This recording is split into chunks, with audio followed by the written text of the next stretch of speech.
And so that was when I was like, okay, hold on. This is not just about the physical body, right? Everything on the physical body has some emotional, energetic root cause.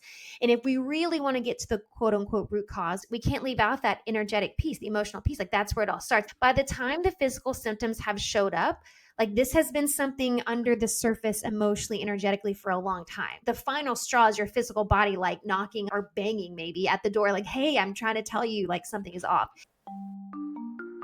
Hello, beautiful souls, and welcome to the Woo Curious Podcast. Your map to the mystical, your key to the sacred, and your guide back home to yourself. I'm Eileen, a writer, a spiritual coach, energy healer, and slow living witch. This podcast is your invitation to explore a world where the mundane and the sacred intertwine.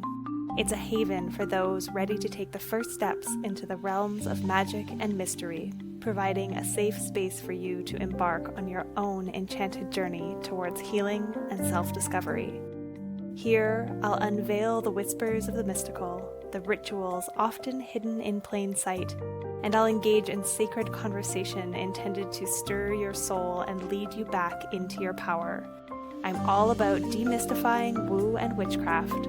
So, whether you're a seasoned seeker or simply woo curious, I'm so delighted you've decided to join me on this journey. Let's make magic.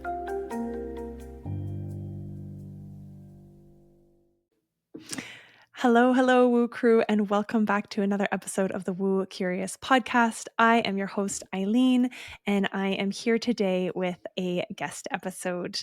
Today, my guest is Hope Pedraza, a functional diagnostic nutrition practitioner, human design guide, clinical hypnotherapist, and host of the Hopeful and Wholesome Podcast, where you can catch an episode with me sometime soon as well. She helps high-performing, spiritually curious women optimize their energy, rebalance their nervous system, and reconnect with their body's wisdom so they can scale their business and life without burnout. Her signature method blends functional labs, human design embodiment, frequency medicine, and subconscious reprogramming to create sustainable radiance from the inside out. Welcome to the show, Hope. I'm so delighted to have you here. Thanks, Eileen. Me too. I'm excited to chat. Yeah, me too. And I love everything about the work that you do. There's so many topics there that I'm like, oh, we can get into this for sure. This is going to be a great conversation.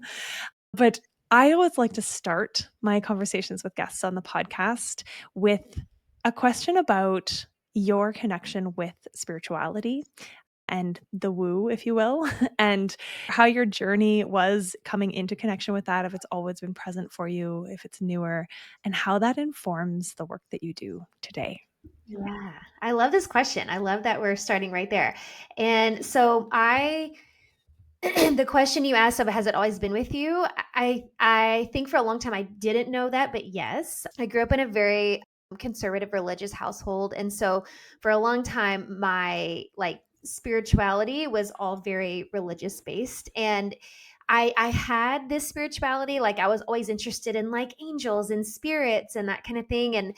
And I didn't go too deep into it per my conservative religious household, but it was always there. And like the curiosity was always there. And so I think as the older I got, the more I loved hearing about like mediums and people who had like these, visits from the other side, and then people who could like psychics and all that kind of stuff. So it was always interesting to me. And so I think it was probably I would say it was probably my mid-20s. I got divorced in my mid-20s, and I think that was kind of what set me on the trajectory for my like actual spiritual awakening, and like me really diving into the spiritual side of me, understanding the difference between religion and spirituality. And so I had my own awakening and my own growth time there. And at some point found human design, and that kind of sent me on my path to dive even deeper into like the energetic spiritual side of me. And then eventually led me to bring this kind of work into my practice with my clients. So it's been a constant evolution and a constant journey. And then I think, looking back, I recognize like there were always these spiritual things. And I also remember like I would have dreams and premonitions about things. Like I was in touch with this spiritual side of things, but then didn't really recognize it at the time. So I think it has always been there.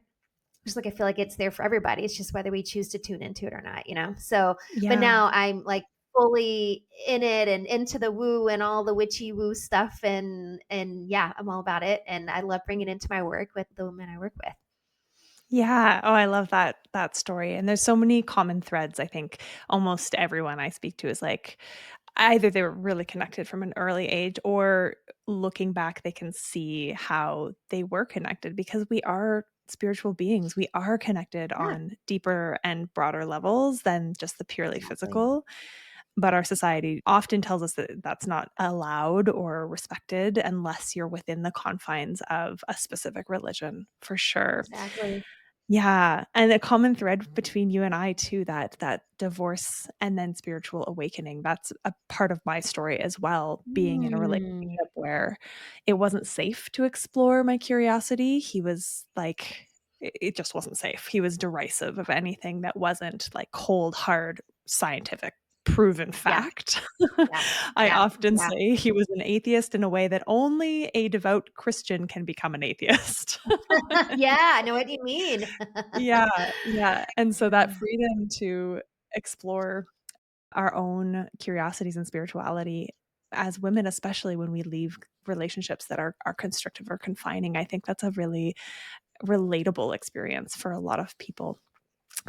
Yeah. And I love that you found human design as your kind of way in because it's so fascinating. I was literally trying to pull up my conscious chart versus my quantum chart like in the minutes before we hopped on here to compare, and that you pair that spiritual side with, you know, this really practical, tangible work in the functional or the diagnostic nutrition part. So, yeah, I'm so curious, how how do you blend these two seemingly opposite practices, really body-based, you know, scientific, evidence-based practice of nutrition? How does that blend with the more spiritual, energetic side of your work? Yeah. So I love anything at the intersection of science and spirituality, and which is why I love the work that I do and I put all these different modalities together.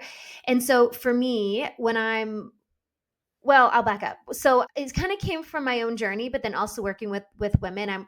I started off just doing more of the physical side, right? I'm looking at, labs and looking at what's going on in the body and going through my own journey at the time, I was seeing like, yes, we can work on the physical things and it's helpful to work on the physical things, but I was seeing there's pieces missing here. Like there's like puzzle pieces missing. And then I'm recognizing that I'm working with clients who they've worked with other, even other functional practitioners before. And so I'm like, okay, what is the thing that's missing that they've done a lot of the stuff I'm telling them to do. They've done it before, but they're still not getting the results they want. Like they still haven't quote unquote, Mhm. healed all the things and balanced all the things out. And it was kind of at the same time where I was in my own human design journey and going through all of that, where I'm like, okay, hold on, this is not just about the physical body, right? Everything on the physical body has some emotional, energetic root cause. And if we really want to get to the quote unquote root cause, we talk about root cause a lot, right? In the functional world, Mhm. we can't leave out that energetic piece, the emotional piece. Like that's where it all starts. By the time the physical symptoms have showed up, like this has been something under the surface emotionally, energetically for a long time. Like the final straw is your physical body, like knocking or banging maybe at the door, like, hey, I'm trying to tell you like something is off. And so that was what kind of brought me into that realization, like these are the things I need to bring into my practice, because if women really want to heal, if they really want to balance their bodies, if they really want to have optimal energy and optimal health and well-being and all these things, I work with a lot of high performing women, a lot of entrepreneurs and career driven women. Like you're just going to keep spinning your wheels if we leave these parts out. And so Mhm. for me, that like you said, I like having the empirical data. Like I can look at the labs and say that I can see exactly what's going on paper. I can look and see this is what's going on with your gut, your adrenals, your hormones, whatever. But now let's look at your human design. Let's look at your human design and see, like, how is your energy designed to flow? Why are there things happening in your adrenals, for example? Like, okay, well, let's look at your chart and how does that connect with your adrenals? And we look at the energy centers and how, like, what patterns are playing out there that's causing this energy, right? So we can kind of put those pieces together. And once we identify how your energy body is designed to flow, where the blockages or stagnation or issues are in there, then we can look at, okay, what's the conditioning? What are the patterns that are happening here that are perpetuating these energetic things that are causing the physical things? Yeah, that makes so much sense. And I think it's this sense of being on the forefront of what medicine is finally catching up to, this realization that we are like we're not mind over matter. We're not rational thought before emotional body. That really dichotomy that we've been living in, perpetuated or begun by the philosophers and Descartes. I have a whole episode that's called Fuck Descartes. It was like I love that. divorcing us from our bodies, right?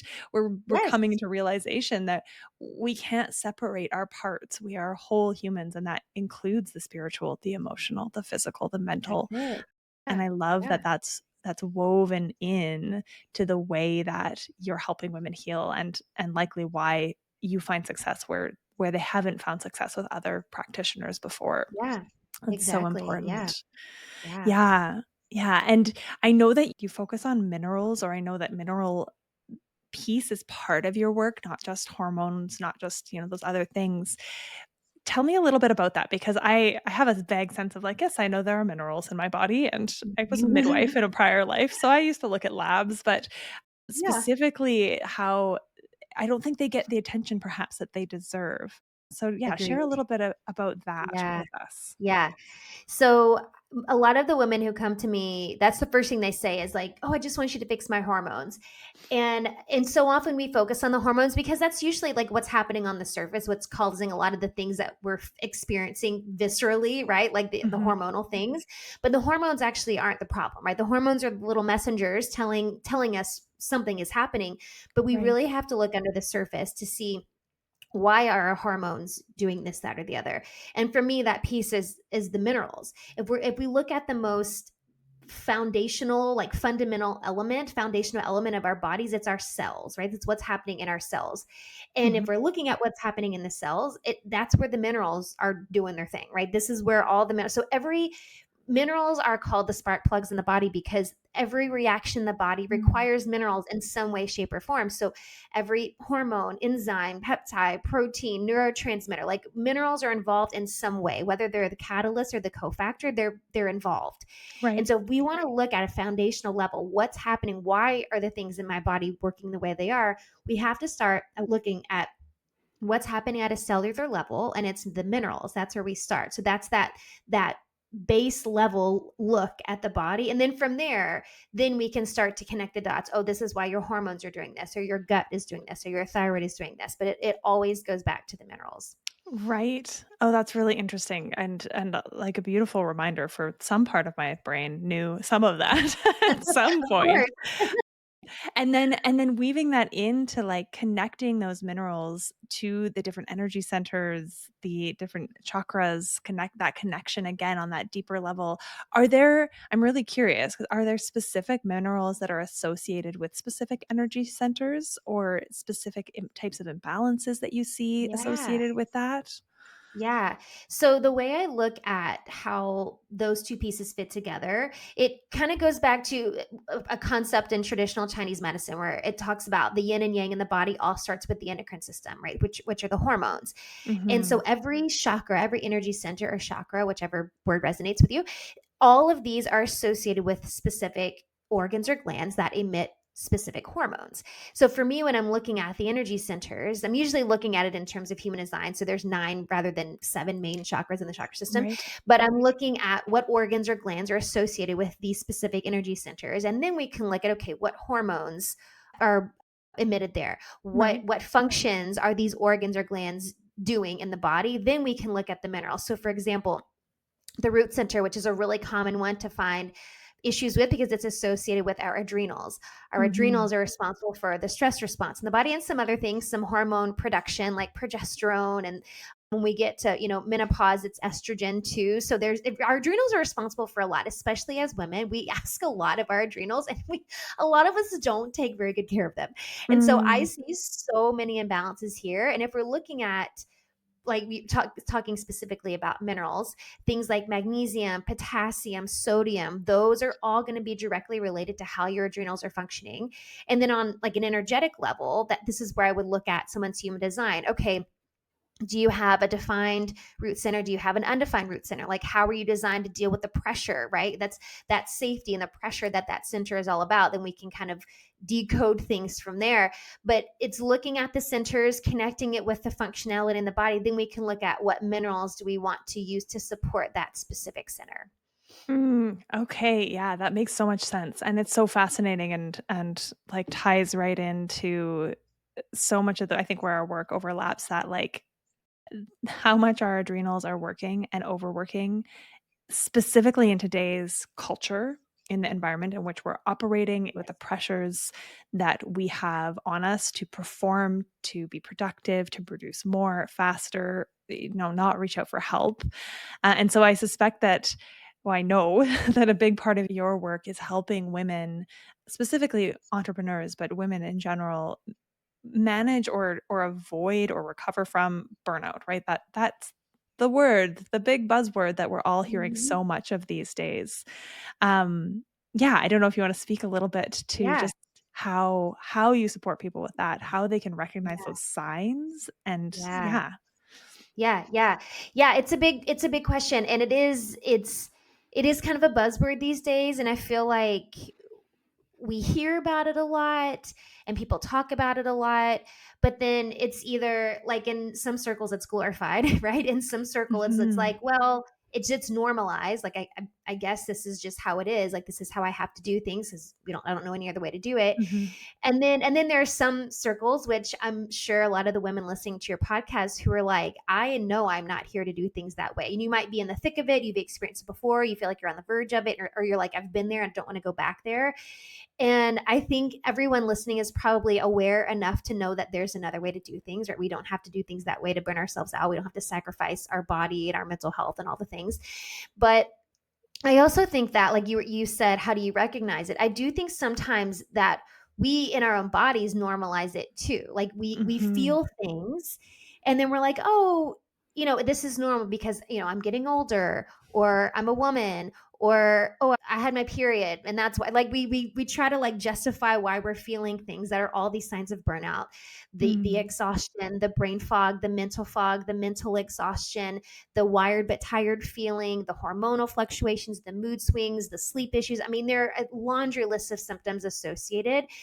And the other thing with that, too, I think that sometimes because there's such a long list of symptoms associated with it, sometimes we just attribute it to something else when it's Right. like, well, really, you're burned out. Like, yes, your hormones are messed up, but it's because you're burned out, right? So Mhm. I think this is really why I love bringing in the human design piece of this and helping women understand their energy body and their physical body, is because once you understand how you're designed to operate, how you're designed to function, then we know how to structure our day, our business, our career, whatever it is, in a way where we can optimize productivity or efficiency or creativity or whatever it is, so that we're not working against ourselves, right? We understand how to Mhm. work smarter, not harder. We know how to work with our energy and not against it. And I tell the women I work with, if you don't get anything from me, if nothing else changes in your body or in your life, if I can at least give you an understanding of how your body works, your physical body, like, I want you to understand every nook and cranny and intricacy of your body so you understand how it works. Because when we understand how it works, we can make empowered decisions for ourselves, right? For Mhm. our health, for our well-being. We can make empowered decisions for how we run our lives and our business and our relationships, because we know where our boundaries are designed to be set. Like, we know where our limitations might be, where our challenging spots are. We know how to work with that. And so I love blending the two together. Another reason why I love blending the two together is for that reason. Like, we talk about the burnout and experiencing it. I really feel like the I don't want to say only, but I'm going to say only. The only way to prevent the burnout from either happening or happening again is having that deep understanding, because then we can take action. Like, we know how to work with our energy, and we know how to avoid it. Mhm. Mhm. And I suspect it gives your clients a way into like actually listening to their bodies, maybe for the first Exactly. time, because that's something Yes. that certainly is in my work comes up a lot. I talk a lot about tuning into your intuition and hearing it and hearing those whispers or yells that your body is Yeah, making, yeah, and then trusting it, right? And yes, being like, oh, okay, I can hear it and it's valid, because we have, yes, again, back to that like mind over matter, I think, therefore I am. We've invalidated so many of our lived experiences and the messages that our body gives us. Like, as you said, yeah, normalizing the pain, yeah, the yeah, discomfort, the burnout. that's Um, exactly it.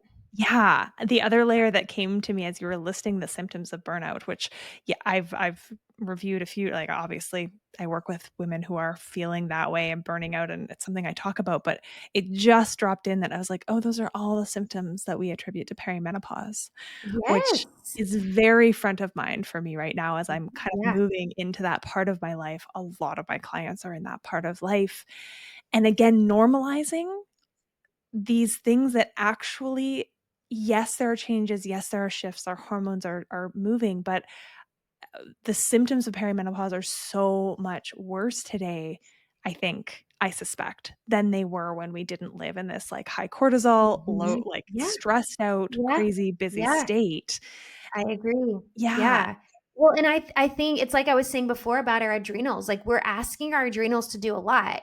And I don't think, we weren't giving a manual for our body. So a lot of women really don't and this is like no judgment in me saying this, but a lot of women just don't understand how their bodies work. totally. And when you understand that your adrenals, like, yes, we hear about adrenals and cortisol, that's one part of it. But our adrenals also make most of our progesterone. And when we get to perimenopause and menopause, we have to ask it to now produce what little estrogen we can make because our ovaries aren't going Mhm. to produce it anymore. So we're asking a lot of our adrenals. And when we're already going into that stage of life where our adrenals are like hanging on by a thread, then I mean, we're not setting ourselves up for success. And so one Yeah. thing I always tell my clients, like let's set you up for this chapter where you don't have to suffer through it and struggle through it, and like you said, normalize it all. And I think our society doesn't do us any favors because society normalizes it.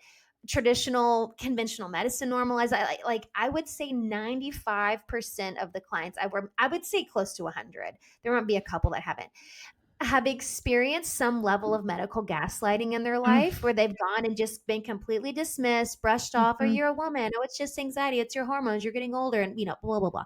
mhm. And so to your point, you were saying before, like listening to your body is one thing, but trusting it is something else because we've been conditioned to question it. Like I Yeah, feel this thing going on in my body, but you're telling me that it's not.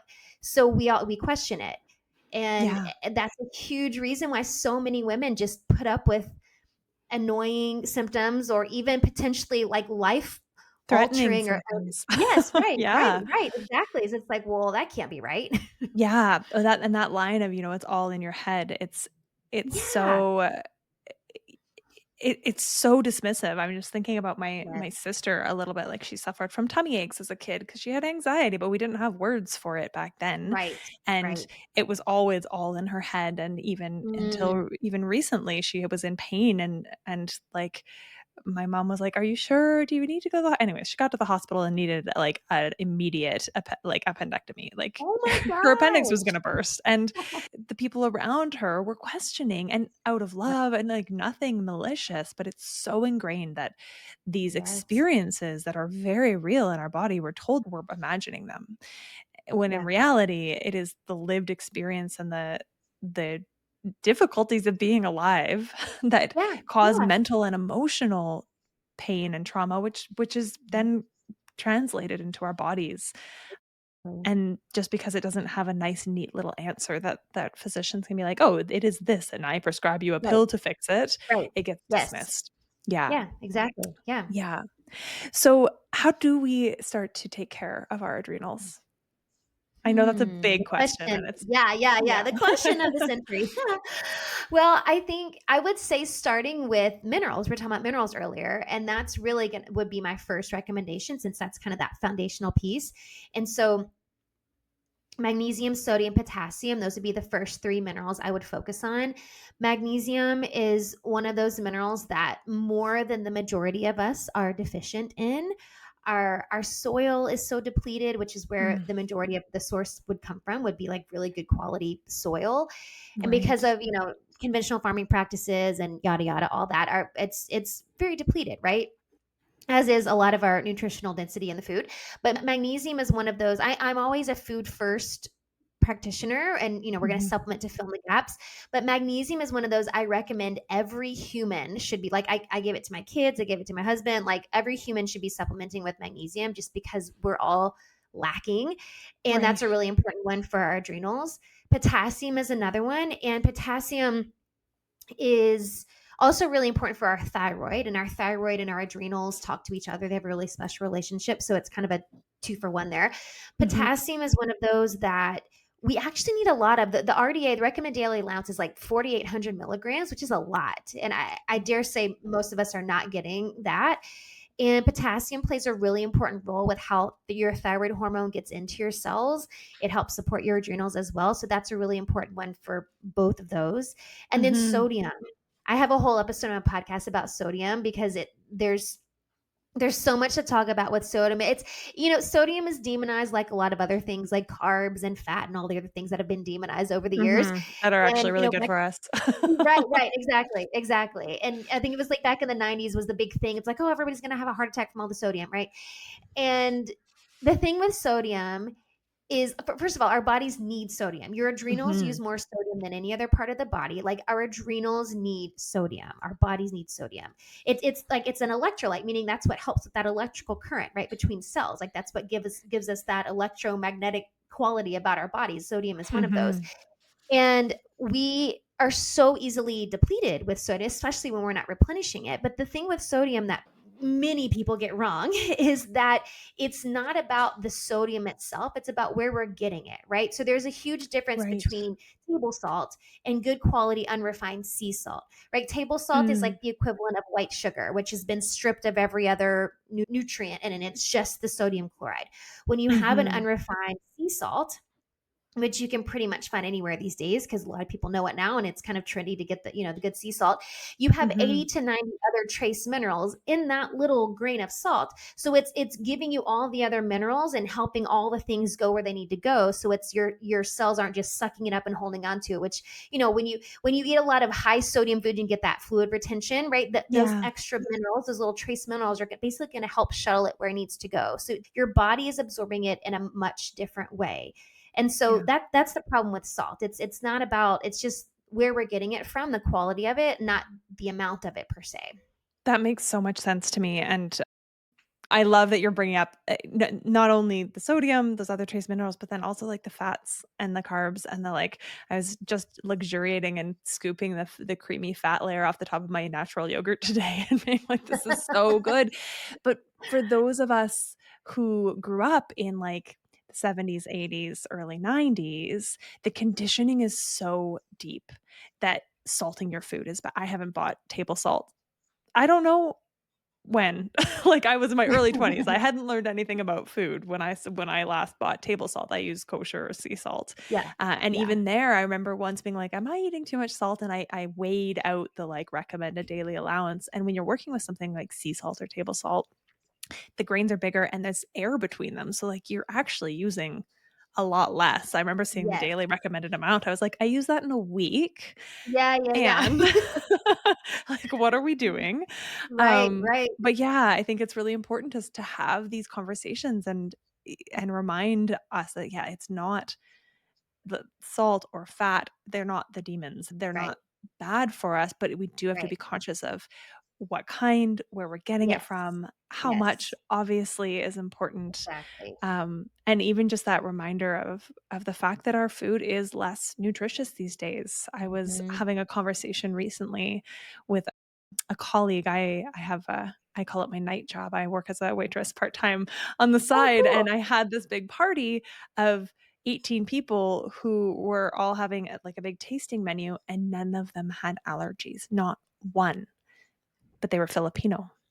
And so they came, they're from a place where the food system hasn't been so royally fucked up. They haven't, there's those instances of allergies. I think, as we're talking, the adrenals are stressed, your cortisol's higher, your thyroid's off. All of these things can lead to these autoimmune and allergy issues, and our food isn't giving us the nutrients that it once did. So it's just like, Mhm. yeah, lots of thoughts percolating in my brain that Yeah, I that's so wanted to share fascinating. there. Yeah. Yeah. Yeah. So for anybody who's listening to this and being like, okay, A, I need my minerals tested. B, I need to know what human design centers are needing attention. C, I Yes. clearly need to work with Hope. How do people connect with you? How do people work with you? Yeah, so you can find me on Instagram. I'm most active on Instagram. If you're on the socials, I'm at the Hope Pedraza. You can visit my website, which is hopefulandwholesome.com. And then I also have a podcast by the same name, Hopeful and Wholesome.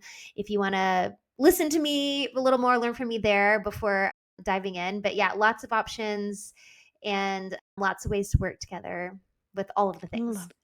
Yay. Yes. And of course, all of the links will be below in the show notes. So you can definitely reach out, connect, go follow her, and binge her podcast too, because this kind of stuff is fascinating. I love this conversation so much. Thank you so much for being my guest today. Yes, thanks, Eileen. Thanks so much for having me. My pleasure. And to everybody listening, thank you for being here with us. Please don't forget to leave a rating, a review, like, subscribe, comment, whatever makes most sense for the platform you are listening on. And I will be with you back here again, same time next week. Bye for now.